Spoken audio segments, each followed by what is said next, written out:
नमस्ते दोस्तों। आज सुनिए, उम्मीद अभी भी जिंदा है। पापा, लाइट नहीं है। मेरी ऑनलाइन क्लासेज कैसे होगी? कुछ दिनों में मेरी सेकेंड टर्म के एग्जाम शुरू होने वाले हैं। कुछ दिनों तक तो मैं अपनी दोस्त नेहा के घर जाकर पावर बैंक चार्ज करके काम चलाया, लेकिन अब रोज रोज किसी से पावर बैंक चार्ज करने के लिए कहना अच्छा नहीं लगता। आखिर कब आएगी हमारे घर बिजली? संध्या अपने पिता आदित्य से बड़बड़ाते हुए बोली। आ जाएगी बेटा, बहुत जल्द आ जाएगी।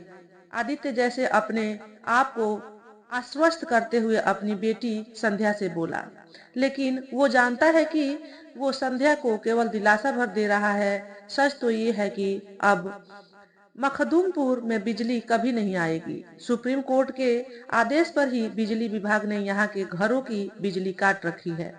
पानी की पाइपलाइन खोदकर धीरे धीरे हटा दी जाएगी और धीरे धीरे मखदूमपुर से तमाम मौलिक नागरिक सुविधाएं स्वतः ही खत्म हो जाएंगी और सर से छत छिन जाएगी। फिर वो सुलेखा, संध्या, सुषमा और परी को लेकर कहाँ जाएगा? बहुत मुश्किल से वो अपने एलआईसी के फंड और अपने पिता श्री बद्री प्रसाद जी की रिटायरमेंट से मिले 15-20 लाख रुपए से एक अपार्टमेंट खरीद पाया था। तिनका तिनका जोड़कर जैसे गौरैया अपना घर बनाती है। सोचा था कि अपनी बच्चियों की शादी करने के बाद वो आराम से अपनी पत्नी सुलेखा के साथ रहेगा, बुढ़ापे के दिन आराम से अपनी छत के नीचे काटेगा। लेकिन अब ऐसा नहीं हो सकेगा। उसे ये घर खाली करना होगा, नहीं तो नगर निगम वाले आकर जेसीबी से तोड़ देंगे। वो दिल्ली से सटे फरीदाबाद के पास मखदूमपुर गांव में रहता है। पिछले 20-22 सालों से मखदूमपुर में 3 कमरों के अपार्टमेंट में वो रह रहा है। बिल्डर संतोष तिवारी ने घर बेचते वक्त ये बात साफ तौर पर नहीं बताई थी। ये जमीन अधिकृत नहीं है, यानी वो निशावली के जंगलों के बीच जंगलों और पहाड़ों को काटकर बनाया गया एक छोटा सा कस्बा जैसा था, जहां आदित्य रहता आ रहा था। हालांकि वो अपार्टमेंट लेते वक्त उसके पिता श्री बद्री प्रसाद और उसकी पत्नी सुलेखा ने मना भी किया था। मुझे तो डर लग रहा है, कहीं ये जो तुम्हारा फैसला है वो कहीं हमारे लिए बाद में सिर दर्द ना बन जाए। तब उसी क्षेत्र के एक नामी गिरामी नेता रंकुल नारायण ने सुलेखा, आदित्य और बद्री प्रसाद को आश्वस्त भी किया था। अरे कुछ नहीं होगा, आप लोग आंख मूंद कर लीजिए यहाँ अपार्टमेंट। मैंने खुद अपने रिश्तेदारों और दोस्तों को दिलाया है। यहाँ अपार्टमेंट में पिछले 15-20 सालों से यहाँ विधायक हूँ। चिंता करने की कोई बात नहीं है। रंकुल नारायण का बहनोई था बिल्डर संतोष तिवारी। ये बात अगले आने वाले विधानसभा चुनाव में पता चली थी, जब अनधिकृत कॉलोनी के टूटने की बात आदित्य को पता चली। रंकुल नारायण ने उस साल के विधानसभा चुनाव में सारे लोगों को आश्वासन दिया था कि आप लोगों को घबराने की कोई जरूरत नहीं है। आप लोग मुझे इस विधानसभा चुनाव में जितवा दीजिए, फिर मैं असेंबली में मखदूमपुर की बात उठाता हूँ कि नहीं, आप खुद ही देखिएगा। कोई नहीं खाली करवा सकता ये मखदूमपुर का इलाका। हमने आपके राशन कार्ड बनवाए, हमने आपके घरों में बिजली के मीटर लगवाए। यहाँ कुछ नहीं था, जंगल था, जंगल। लेकिन हमने जंगलों को कटवाकर पाइपलाइन बिछाया, आप लोगों के घरों तक पानी पहुंचाया। ये कोई बहुत बड़ी बात नहीं है। अनधिकृत को अधिकृत करवाना असेंबली में चर्चा की जाएगी और कुछ उपाय कर लिया जाएगा। इस मखदूमपुर वाले प्रोजेक्ट में मेरे बहनोई का कई 100 करोड़ रुपया लगा हुआ है। इसे हम किसी भी कीमत पर अधिकृत करवा कर ही रहेंगे। और अनंतः रंकुल नारायण की बातों पर लोगों ने विश्वास कर उसे भारी मतों से जितवा दिया था। और रंकुल नारायण के विधानसभा चुनाव जीतने के साल भर बाद ही सुप्रीम कोर्ट का ये आदेश आया था कि मखदूमपुर कस्बा बसने से निशावली के प्राकृतिक सौंदर्य और पर्यावरण को बहुत ही नुकसान हो रहा है। लिहाजा जो अनधिकृत कस्बा मखदूमपुर बसाया गया है उसे अविलंब तोड़ा जाए और 1.5-2 महीने का वक्त खुले में रखे कपूर की तरह धीरे धीरे उड़ रहा था। पापा, ना हो तो आप मुझे मेरी दोस्त सुनैना के घर छोड़ आइए। वहां मेरा पावर बैंक भी चार्ज हो जाएगा और मैं सुनैना से मिल भी लूंगी। मुझे कुछ नोट्स भी उससे लेने हैं।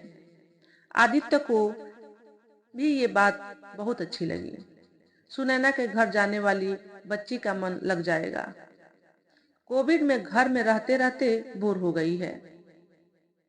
आदित्य ने स्कूटी निकाली और गाड़ी स्टार्ट करते हुए बोला, आओ बेटी बैठो।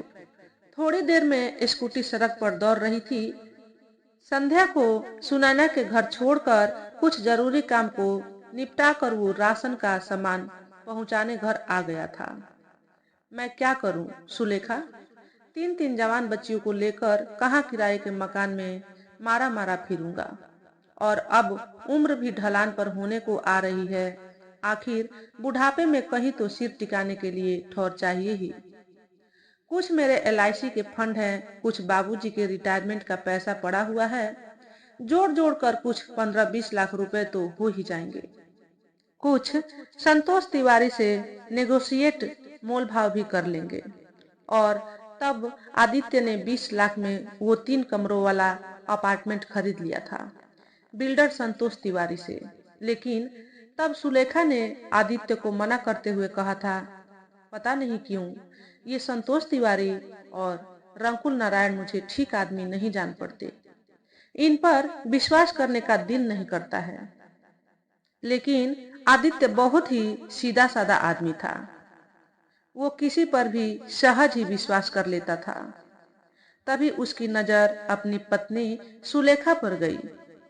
शायद 8वां महीना लगने को हो आया है, पेट कितना निकल गया है। उसने देखा सुलेखा नजदीक के चापाकल से मटके में एक मटका पानी सिर पर लिए चली आ रही है। साथ में उसकी 2 छोटी बेटियां परी और सुषमा भी थी।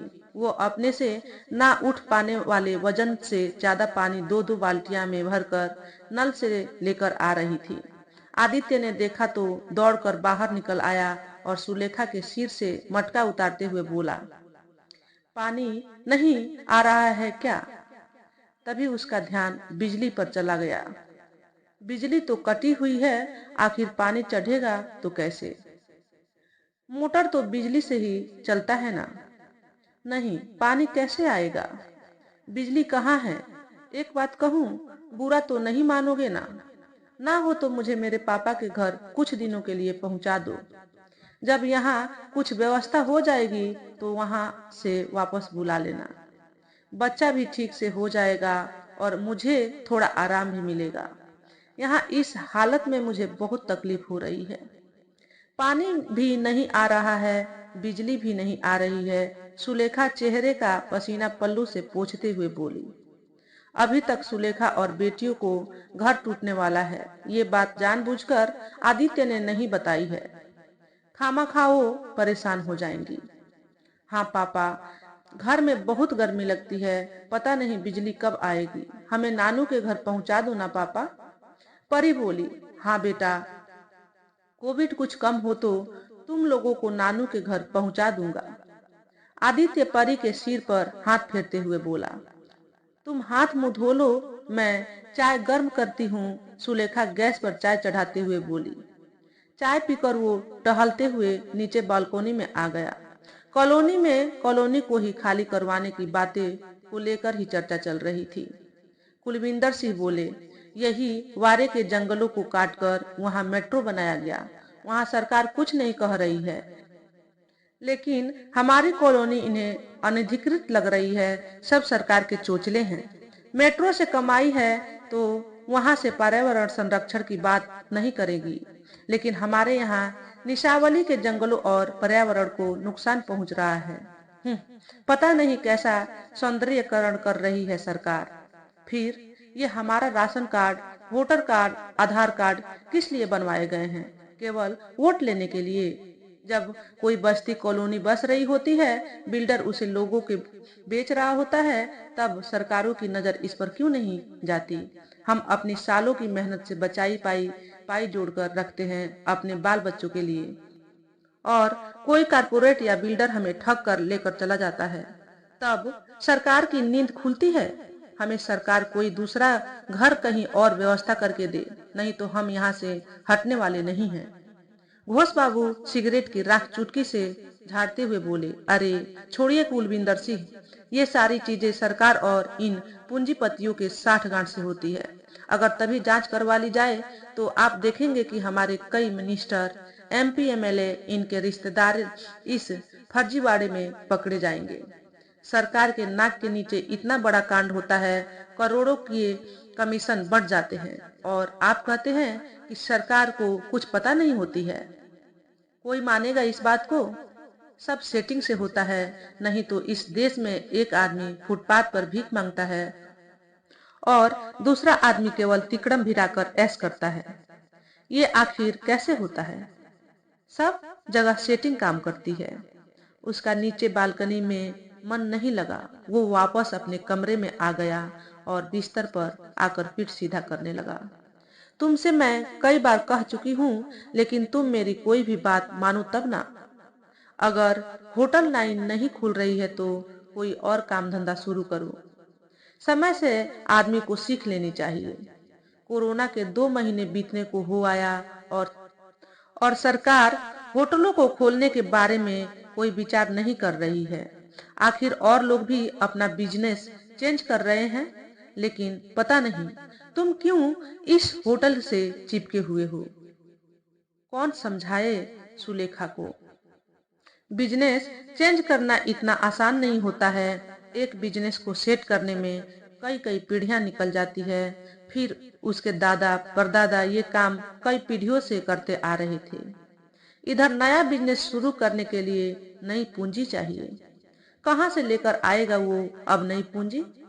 इधर होटल पर बिजली का बकाया बिल बहुत चढ़ गया है। स्टाफ का 2-3 महीने का पुराना बकाया चढ़ा हुआ था ही, रही सही कसर इस कोरोना ने निकाल दी।